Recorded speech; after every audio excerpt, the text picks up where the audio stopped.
Bonjour, bonjour. J'espère que vous allez bien. Bienvenue dans notre rendez-vous du dernier jeudi du mois.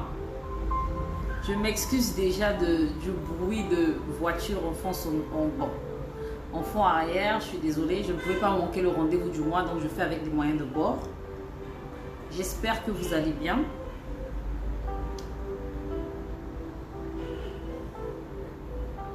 Attendez-moi un instant.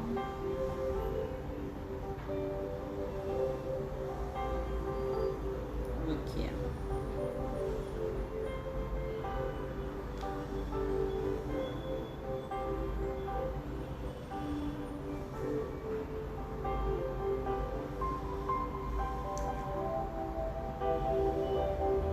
Deux minutes, on va commencer. Le temps pour moi de passer en direct sur Instagram également.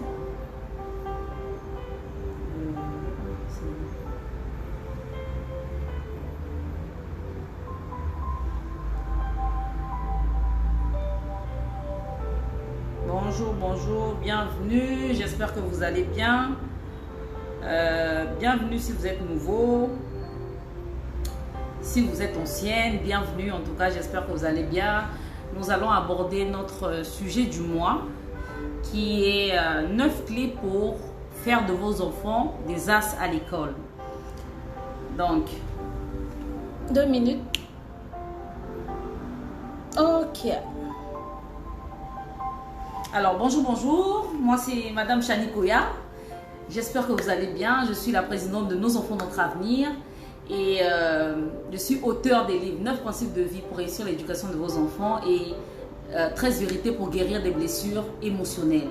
Alors, pour ceux qui sont ici pour la première fois, nous abordons sur ma page un thème chaque mois. Et le thème de ce mois, c'était 9 clés pour faire de vos enfants des as à l'école. Donc voilà le thème que nous avons abordé ce mois. Et aujourd'hui, comme vous le savez, chaque dernier jeudi du mois, c'est le jeudi de récapitulatif. Nous discutons comment faire de vos enfants des as à l'école. Alors, avant de vous parler de comment faire de vos enfants des as à l'école, il faudrait d'abord que je puisse vous entretenir sur l'importance de l'école dans la vie de l'enfant. C'est vraiment nécessaire en tant que parent de prêter attention à l'école, en fait, de ne pas négliger ce volet-là de la vie de votre enfant, parce que ce volet, en fait, permet à votre enfant de développer son intellect, de développer aussi sa sociabilité, de développer aussi son goût de l'apprentissage. Donc vraiment, c'est très important en tant que parent de veiller à ce que l'enfant aille à l'école, de veiller à ce que l'enfant s'intéresse à l'école. Ce n'est pas parce que, ce n'est pas pour dire que celui qui doit réussir doit forcément aller à l'école, mais l'école a une certaine indispensabilité, l'école a une certaine importance au fait qu'il ne faut pas négliger, une importance vraiment à ne pas négliger. Et donc je vais vous partager aujourd'hui les 9 clés qui vont vous permettre de faire de votre enfant un as à l'école. Vous savez, ce n'est pas tous les enfants qui aiment l'école, on le sait tous. Hein? De toute façon, même en tant qu'adulte, il nous est arrivé des moments où on en avait simplement marre. Hein? Franchement, on en avait marre de l'école, on ne comprenait pas pourquoi on allait à l'école et tout. Et vraiment, en fait, il y a des clés qui permettent de faire de votre enfant un as à l'école. Donc, la première des choses à savoir, en fait, la première clé à employer, c'est de faire un emploi du temps à votre enfant. Donc, que ce soit en période scolaire ou pendant les vacances, il faudrait faire un emploi du temps à vos enfants parce que le temps, c'est de l'argent. Comme je le dis souvent, le temps passe, mais il ne recule pas. Donc, plus vous apprenez très tôt à vos enfants à bien gérer leur temps, plus vous ferez des élites, plus vous ferez des gens qui n'auront pas du mal à atteindre leurs objectifs. Donc, vraiment, en tant que parents, ne soyons pas négligents. Ne soyons pas des parents qui ne prévoyons rien. Non. Apprenons à prévoir les choses. Apprenons également à apprendre à notre enfant à utiliser son temps à bon escient. C'est vraiment important de faire attention à son temps parce qu'on ne vit qu'une seule fois. On ne vit qu'une seule fois. Et si vous ne savez pas employer votre temps, si vous ne savez pas gérer votre temps, vous aurez du mal, vous aurez franchement du mal à aller de l'avant, vous aurez franchement du mal à comment je peux dire, à atteindre des objectifs en fait. Vous allez vivre simplement au jour le jour comme ça, sans savoir où vous allez. Et vraiment, je le déconseille fortement. Donc, la première clé en tant que parent, c'est de faire un emploi du temps à vos enfants. Vous le faites avec votre enfant. Ok, votre enfant à côté de vous et puis vous faites l'emploi du temps avec lui. Après, s'il faut faire ceci, par exemple, quand tu te réveilles, tu te laves. Après t'être lavé, tu manges. Après avoir mangé, tu révises. Ensuite, quand tu reviens de l'école, tu fais ci, tu fais ça. Franchement, en faisant cela, vous allez habituer votre enfant à l'excellence. Et c'est ce que nous souhaitons. C'est vraiment ce que nous souhaitons pour nos enfants. Donc, chers parents, la première clé que je vous donne aujourd'hui, c'est celle de faire un emploi du temps à votre enfant. Ok? Deuxièmement, il faudrait assister l'enfant pendant sa révision. Nous avons tendance à envoyer nos enfants, quand l'enfant veut aller réviser, on dit « Junior, va réviser là-bas, va apprendre tes leçons » et nous sommes juste à côté au fait. On n'est pas intéressé par quoi que ce soit, l'enfant ne sait même pas par où commencer ou par où terminer. Et en tant que parent, il faudrait savoir que personne mieux que vous ne peut prendre soin de vos enfants. Personne. Donc, quand l'heure de la révision arrive, il faudrait que vous puissiez assister l'enfant pendant sa révision. C'est-à-dire, vous mettre à côté de l'enfant. Ok? Donc, qu'il comprenne quelque chose ou en fait, voilà, l'assister simplement, se mettre à côté de lui, contrôler ce qu'il fait. Contrôler et l'assister. C'est vraiment une deuxième clé qui est très importante parce que si vous ne montrez pas l'intérêt qu'il y a ou encore le sérieux qu'il y a à réviser à votre enfant, ben lui aussi il ne trouvera pas l'intérêt qu'il y a simplement. Il ne trouvera pas l'intérêt et puis il va prendre cela pour un jeu et puis il ne sera pas concentré. Donc vraiment, disposez-vous. Je sais qu'en tant que parent, les journées sont longues, on est fatigué le soir, on n'a pas envie de faire X ou Y, on a juste envie de se poser. Mais comme je l'ai dit, personne mieux que vous ne peut prendre soin de vos enfants. Donc, deuxièmement, la deuxième clé, assistez l'enfant pendant sa révision. Vraiment, prenez votre temps, mettez-vous à côté de l'enfant et contrôlez ce qu'il fait. La troisième clé, c'est de participer à sa révision. Donc, quand je dis participer à sa révision, qu'est-ce que ça veut dire? Ça veut dire qu'il faudrait expliquer à l'enfant ce qu'il ne comprend pas. Parce que nous, en tant que parents, qu'est-ce qu'on fait? Quand l'enfant ne comprend pas, on se met à crier sur l'enfant. Qu'est-ce que tu ne comprends pas? 1 plus 1, c'est 2. Qu'est-ce qu'il y a quoi de difficile? Toi, tu ne vas pas à l'école, mais tu es comment? Ta tête est comment? Non. Ce n'est pas la bonne manière d'agir. Il faudrait que vous puissiez prendre le temps d'expliquer à votre enfant ce qu'il ne comprend pas. Parce qu'aujourd'hui, c'est évident pour vous, 2 plus 2 égale à 4. Mais quand vous avez l'âge de votre enfant, 2 plus 2, quand on vous disait de résoudre 2 plus 2, ce n'était pas facile en fait, comme c'est facile pour vous aujourd'hui. Donc, ce qui est facile pour vous aujourd'hui n'est pas forcément facile pour votre enfant. Et n'était pas facile pour vous quand vous aviez l'âge de votre enfant. Donc, vraiment, la troisième clé, il faudrait participer à la révision de l'enfant. Et oui, vous, chers parents, qui avez l'habitude de dire « Non, moi, j'étais premier de la classe, moi, je connaissais tout. » C'est là-bas, on connaît maintenant si vous étiez premier de la classe. Donc, vraiment, participez à la révision de l'enfant. Apprenez, expliquez à votre enfant ce qu'il ne comprend pas avec patience et avec douceur.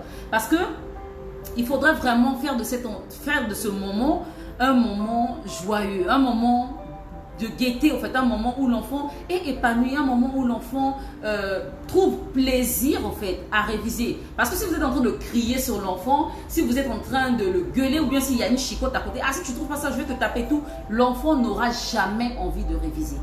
Et je vais vous passer par exemple une de mes astuces. J'ai l'habitude de faire réviser mon fils avec ses jouets. Donc quand il a quelque chose à retenir, qu'est-ce que je fais? Je mets ses jouets et puis je nomme chaque jouet selon ce qu'il a à retenir. Et je vous assure, c'est facile pour lui à assimiler. Il assimile rapidement et vraiment c'est pour le bonheur de tous. Donc vraiment en tant que parent, il faudrait qu'on puisse développer la patience. Il faudrait vraiment qu'on puisse développer la patience parce que ce qui fait en sorte que nos enfants n'aiment pas la révision, c'est simplement parce qu'on crie toujours sur eux. Et contrairement à ce que vous pensez ou vous dites que non, c'est la manière africaine et oui, quand on crie sur moi comme ça, en fait, c'est ce qu'on dit, hein, mes parents ont crié sur moi, c'est ce qui a fait en sorte que j'ai retenu mes leçons, c'est ce qui a fait en sorte que je comprenais. Et non, c'est faux. Moi, personnellement, mon père, ma mère n'ont jamais crié sur moi, ils étaient toujours patients et je retenais mes leçons. Donc, il y a des meilleures manières de faire. Il faudrait simplement apprendre à faire les choses de la bonne manière. Simplement. Donc vraiment, participez à la révision de votre enfant. Trouvez du temps. Trouvez du temps. Asseyez-vous près de votre enfant. Expliquez à votre enfant avec patience. Même s'il fait 30 minutes pour résoudre 2 plus 2, quand il arrive à trouver cela de lui-même, félicitez votre enfant. Félicitez-le et encouragez-le. Ok? La quatrième clé que j'ai à vous donner, c'est ne jamais gronder l'enfant pour qu'il assimile sa leçon. Et oui, il faudrait que vous soyez patient. Parce que comme je l'ai dit plus tôt, ce qui est facile pour vous aujourd'hui n'était pas facile pour vous quand vous aviez son âge. Donc, développez votre patience. Parce que ce qui fait que vous criez, c'est simplement parce que vous manquez de patience. Donc, quand vous mettez dans votre tête que oui, j'avais son âge, quand j'avais son âge, je ne comprenais pas forcément. Quand vous êtes dans cet état d'esprit-là, vous devenez plus patient. Ok?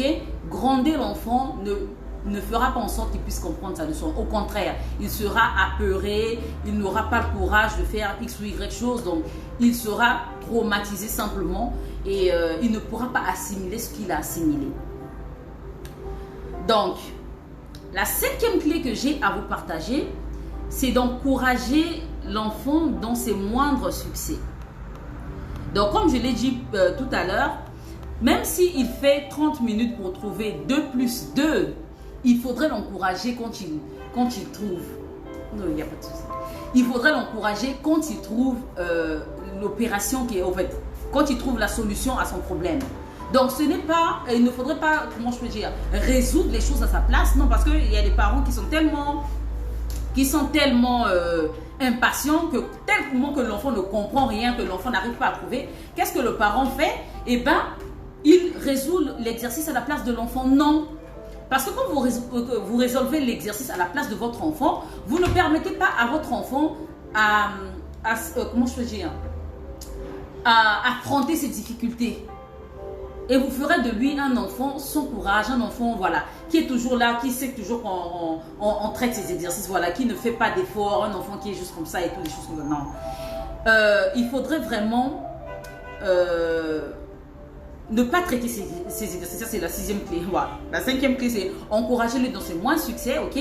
Et la sixième clé, ne pas traiter ces exercices. Apprenez-lui à surmonter ses difficultés. Parce que si vous êtes ce genre de parents qui traitez les exercices de vos enfants, votre enfant, quand il sera adulte, il aura du mal à affronter la difficulté. Dès qu'il aura un problème, il va se mettre à pleurer, il va se mettre à désespérer, il va se mettre à faire de la dépression. Voilà, vous allez voir ce genre de cas auprès des Occidentaux. Ils sont très souvent dépressifs. Pourquoi? Parce que leurs parents, en général, ils ne les poussaient pas à aller au-delà de leur force. Donc, ne pas traiter les exercices de votre enfant, mais juste l'assister, juste l'apprendre à bien faire, lui donne encore plus de courage, lui donne encore plus de confiance en lui. Parce que quand il arrive à résoudre son exercice sans que vous puissiez intervenir, son estime de soi grandit, sa confiance en lui-même grandit. Il se dit, ah oui, c'était difficile, mais j'ai pu le faire. Donc, quand il sera plus grand face à certaines difficultés, il aura déjà cette mentalité selon laquelle je peux le faire, j'ai la capacité de le faire. Donc, vraiment, en tant que parent, la sixième clé que j'ai à vous partager, c'est de ne jamais traiter les exercices de vos enfants. Non. Vous assistez votre enfant, vous l'encouragez à bien faire, vous corrigez s'il faut, mais laissez votre enfant traiter ses exercices seul, ok? La septième clé que j'ai à vous partager, c'est de contrôler le temps que votre enfant met devant la télévision, la tablette ou l'ordinateur. Vraiment, de nos jours, avec la technologie, avec tout ce que vous savez, il faudrait se rendre à l'évidence que l'ordinateur, la télé, ça devient vraiment un peu trop pesant dans la vie de nos enfants. Et malheureusement, l'ordinateur et toutes ces choses-là, ça distrait l'enfant. Ça distrait vraiment l'enfant. Pendant qu'on se dit, bon, on va occuper l'enfant et toutes des choses comme ça, malheureusement, ça occupe l'enfant, oui, mais pas sainement. Ça n'occupe pas l'enfant sainement. Et c'est juste dommage pour l'enfant. Ok? Vous ne pouvez pas, en tant que parent, laisser votre enfant passer 2 heures, 3 heures, 4 heures du temps devant la télévision. Vous ne rendez pas service à votre enfant. vous êtes en train simplement de le détruire. Vous êtes en train de faire de lui quelqu'un de médiocre. Parce que la télé, c'est la distraction. L'enfant va se distraire, il n'apprend rien, il est là seulement à chanter toute la journée. Mais attendez, qui va construire quelque chose de durable dans la distraction? Qui va construire quelque chose de durable? Qui peut construire par exemple une entreprise, un empire, s'il n'a pas appris à se concentrer? S'il n'a pas appris à faire des activités ludiques? Ok? Donc, au lieu de laisser votre enfant parce que bon, vous êtes occupé, parce que vous avez quelque chose à faire, parce que vous devez bosser, parce que vous êtes par exemple là, vous devez causer avec X ou Y au téléphone et vous laissez vos enfants sur la télévision ou bien l'enfant même à l'heure de dormir, il a la tablette devant ses yeux. Au lieu de procéder de cette manière, procédez autrement. Il y a la lecture. Vous pouvez faire vous pouvez lire des livres en fait. À vos enfants. Vous pouvez aussi leur donner l'envie, l'amour de la lecture. Parce que c'est la seule chose qui nous instruit au-delà. On dit même que si vous voulez cacher quelque chose à un Africain, mettez-le dans un livre. Pour prouver à quel point l'Africain en général n'aime pas lire. Alors que si tu veux être instruit, si tu veux être quelqu'un vraiment de posé, quelqu'un avec une culture générale énorme, vaste, diversifiée, il faudrait apprendre à lire. Et on peut apprendre à nos enfants à le faire très tôt. Si nous, nos parents, n'ont pas eu cette chance de comprendre ces choses, de nos jours, voilà, les réseaux sociaux ont fait en sorte que, voilà, tout est accessible. Donc, au lieu de laisser vos enfants devant la télé indéfiniment, apprenez à réguler cela. Voilà, par exemple, c'est la période scolaire. Si la période scolaire, pendant les vacances, ils ont eu le temps de regarder les dessins animés, vous n'allez pas quand même laisser vos enfants revenir de l'école à 16 h et puis être là devant la télé de 16 h à 20 h. Ça ne se fait pas. Ça ne se fait pas. Si vous êtes tout le temps là à vouloir distraire vos enfants, ben, ce seront des enfants qui aimeront simplement la distraction. Quand vous allez dire à votre enfant, chérie, il faut réviser, il ne pourra même pas faire 2 minutes concentré. Pourquoi? Parce qu'il est habitué à être distrait. Et ça fera de lui, par exemple, un adolescent qui aime tout le temps s'amuser, qui aime tout le temps sortir, qui aime tout le temps, voilà, faire des choses qui lui perdent le temps, en fait, simplement. Donc, si vous voulez vraiment faire de vos enfants un as à l'école, un as également dans la vie, il faudrait que vous contrôlez le temps que vos enfants mettent devant la télé, devant l'ordinateur et devant les tablettes. C'est vraiment important qu'ils puissent décompresser, c'est vrai, mais il faudrait que ce soit sans abus. C'est pas pour dire que non, arrêtez la télé complètement. Ceux qui ont le pouvoir de le faire, vous pouvez le faire. Parce que franchement, pour moi, la télé, je sais même pas trop à quoi ça sert, sincèrement. Parce que moi-même, personnellement, je ne suis pas la télé. Ceux qui me connaissent, ils savent. Il y a la télé dans ma maison, mais je ne suis jamais la télé. Pourquoi? Parce que pour moi, c'est un perte de temps, simplement. J'ai tellement trop de choses à faire, voilà, que je ne me vois pas passer 1 heure de mon temps devant la télé à faire quoi? À regarder les gens qui ont déjà gagné leur vie. Donc franchement, moi, ça ne rentre pas dans ma conception.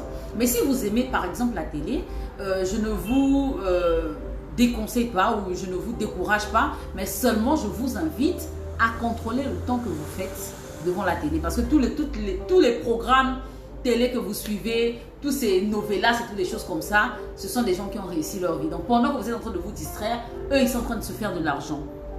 Ok? Et si vous aussi vous concentrez à bâtir votre vie, à vous construire aussi, à vous réaliser aussi que de perdre votre temps ou encore perdre le temps de vos enfants devant la télé. Donc vraiment, comme je l'ai dit, la 7e clé, en tant que parent, il faudrait vraiment contrôler le temps que l'enfant met devant la télé, et devant l'ordinateur et devant toutes ces choses. Ok? La 8e clé que j'ai à vous partager, c'est de ne pas crier quand votre enfant ramène de mauvaises notes. Voilà une grande erreur que nous, parents africains, nous faisons. Quand l'enfant emmène une bonne note, ah mon chéri, tu es intelligent et toutes des choses comme ça. Et même à l'école, même quand l'enfant a de mauvaises notes, par exemple chez nous au Congo, il y avait une chanson qu'on chantait moi nazo bayu, maye la pangayu. Donc quand tu as une mauvaise note, au fait, on dit tu es bête, au fait, je ne sais pas trop comment traduire ça, mais on dit l'enfant qui est bête, bon voilà, l'enfant qui est bête, il n'est pas intelligent, et toutes des choses comme ça. Et l'enfant grandit frustré.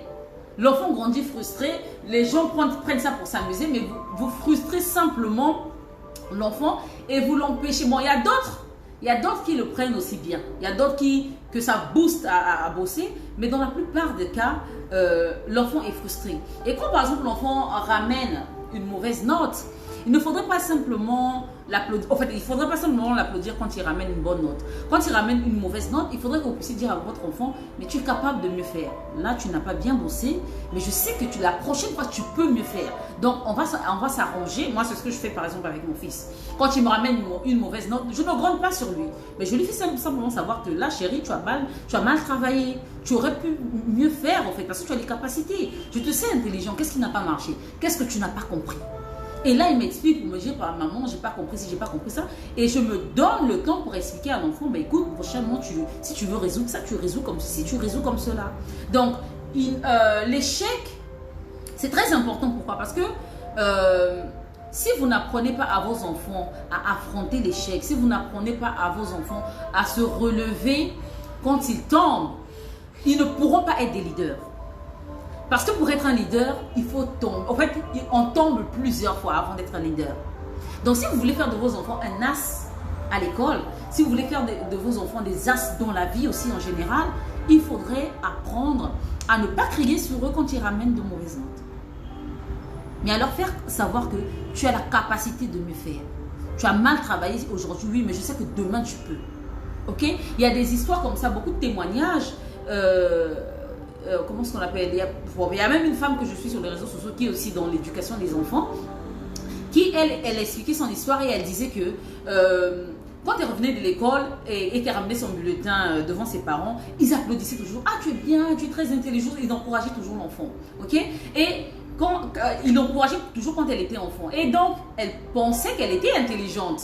Du coup, quand elle a grandi, du simple fait que dans la maison, on l'encourageait tout le temps, elle a commencé toujours en fait, elle s'est attelée à toujours bien faire jusqu'à ce qu'elle excelle dans ses études.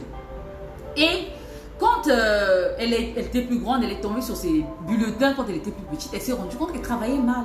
Mais le simple fait que ses parents l'encourageaient pour lui dire que tu as bien travaillé, tu peux mieux faire, tu peux mieux...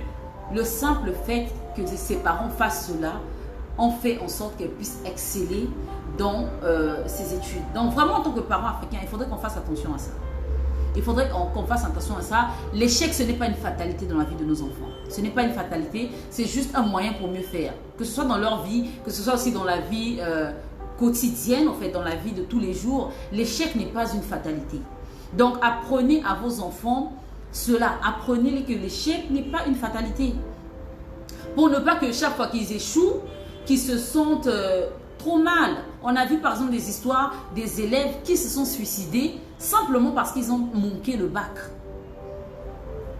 Ici en Côte d'Ivoire, on a eu ce genre d'histoire. Parce qu'il a manqué le bac, il avait peur des réprimandes de ses parents. Il est allé ici suicider. Pourquoi? Parce qu'on a tellement mis dans sa tête, ah le bac, il faut que tu aies le bac. Si tu n'as pas le bac, je vais te faire ceci. Si tu n'as pas le bac, je vais te faire cela. Donc l'enfant est tellement stressé que quand il est face à l'échec, et ben malheureusement, il tombe.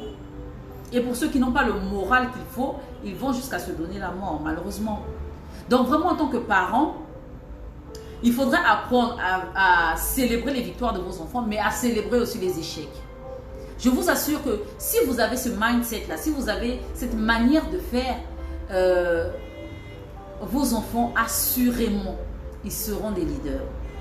Donc ce n'est pas pour dire que quand l'enfant travaille mal, il faut l'encourager à mal travailler, non. Mais il faudra lui faire comprendre qu'il a la capacité de mieux faire.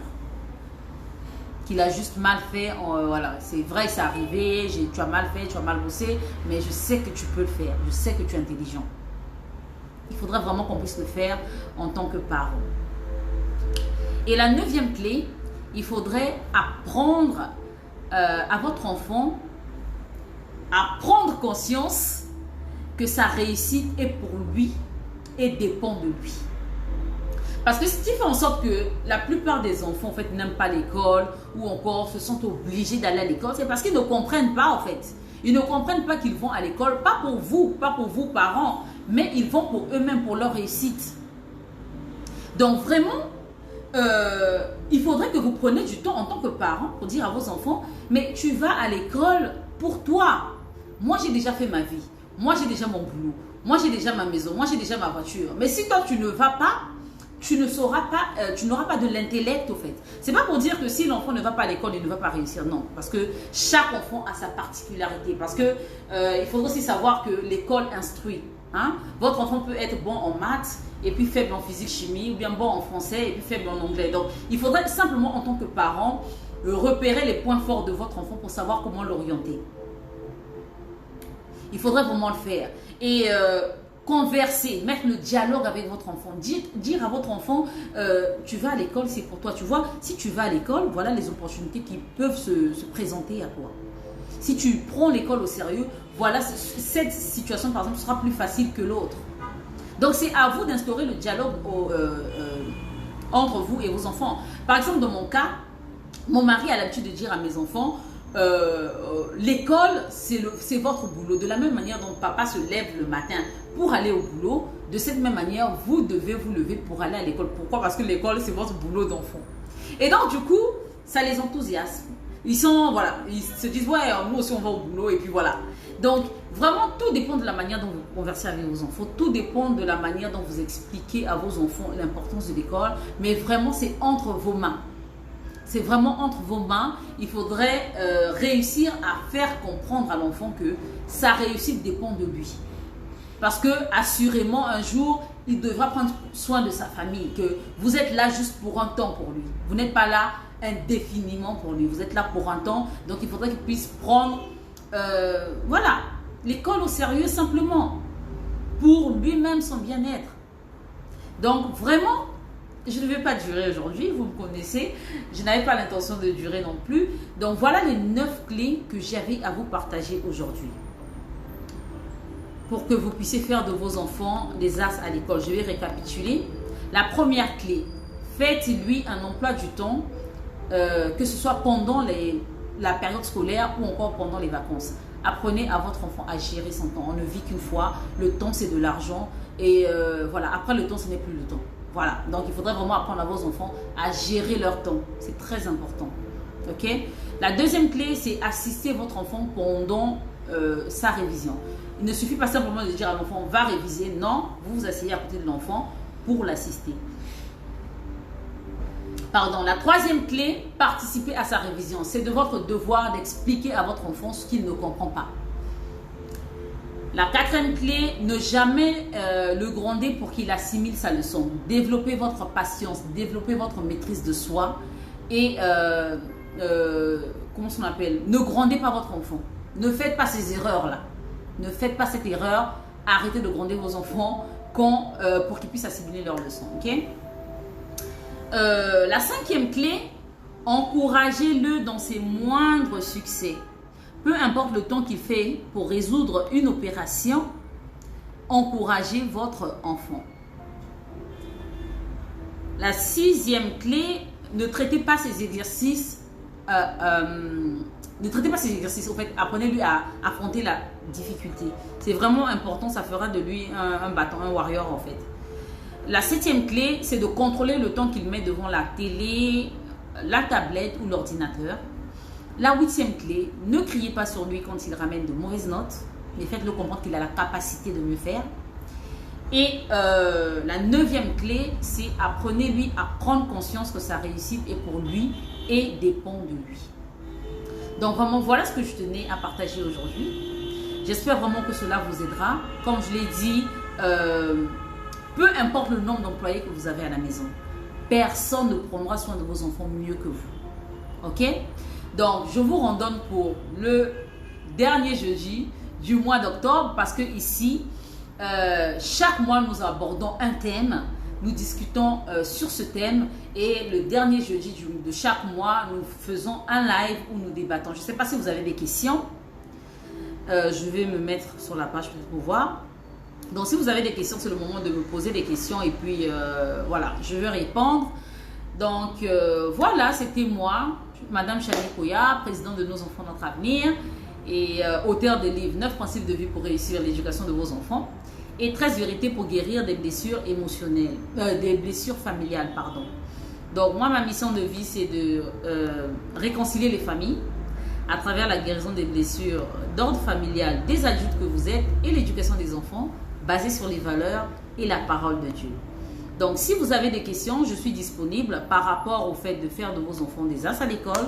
Je ne sais pas si vous avez d'autres questions, mais je suis disponible à répondre à vos questions. Donc, pour ma part, j'ai fini mon exposé. C'est maintenant de voir s'il y a des questions.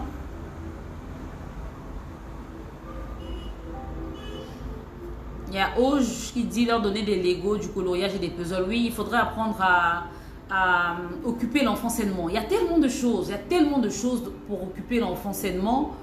Il faudrait simplement laisser libre cours à sa créativité et se donner le temps simplement. Parce que de nos jours, personne n'a le temps. Tout le monde est occupé. Donc, on est tellement démissionnaire en tant que parent que voilà, le résultat, il est juste catastrophique au fait. Donc, je vois qu'il n'y a pas trop de questions. 15... Ok. Donc, si vous n'avez pas de questions, donc rendez-vous pour le dernier jeudi du mois d'octobre. Demain, certainement, je vais vous partager le thème du mois.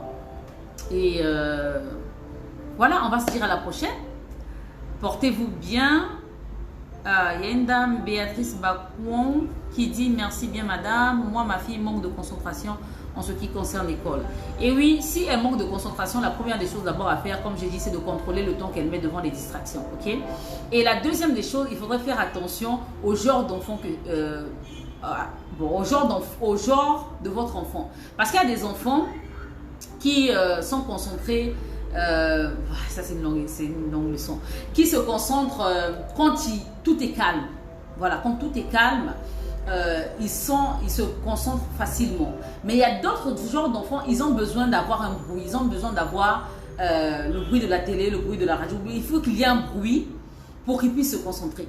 Donc tout dépend vraiment de la nature de votre enfant. Il faudra apprendre à connaître votre enfant. Et bon, ça, je pense que je vais l'apprendre aussi, ça doit être important. Donc, il faudrait simplement apprendre à connaître votre enfant. Mais la concentration, c'est de savoir sa capacité de mémorisation en fait. Comment elle fait pour mémoriser les choses. Si c'est par... comment je peux dire ça? Si c'est par lui, si c'est quand elle entend ou si c'est quand elle regarde. Donc, il y a toutes ces différentes choses-là qu'on apprend en fait. Ce sont des choses qui s'apprennent pour savoir en fait comment aider votre enfant à mieux se concentrer. Donc, si votre enfant est quelqu'un qui s'ennuie rapidement, vous n'allez pas lui, vouloir qu'il puisse réviser dans une salle où tout est calme. Parce qu'il va s'ennuyer, simplement. Donc, c'est vraiment de connaître son enfant. J'espère vraiment que ma réponse va vous aider. Mais vraiment, la concentration, tout part de ce que l'enfant a l'habitude, en fait, de ce que l'enfant a l'habitude de faire toute la journée. Si votre enfant est très télé, évidemment, il aura du mal à se concentrer. Donc, développez son intellect. En fait, faites faire à votre fille des jeux ludiques, des jeux qui lui poussent à réfléchir, des jeux qui lui poussent à se surpasser. Voilà. Et voilà, la concentration viendra progressivement. Je ne sais pas s'il y a une autre question.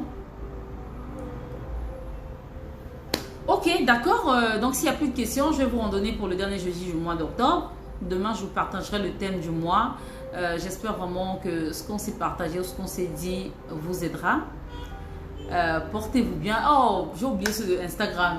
Merci maman. Merci maman Mulouk. Merci pour tout. Merci à tout le monde. Merci d'avoir été là, de m'avoir honoré de votre présence. J'espère que vraiment ces clés vous aideront à faire de vos enfants des as à l'école et des as en général. Vraiment. Allez, donc portez-vous bien et à la prochaine. Bye.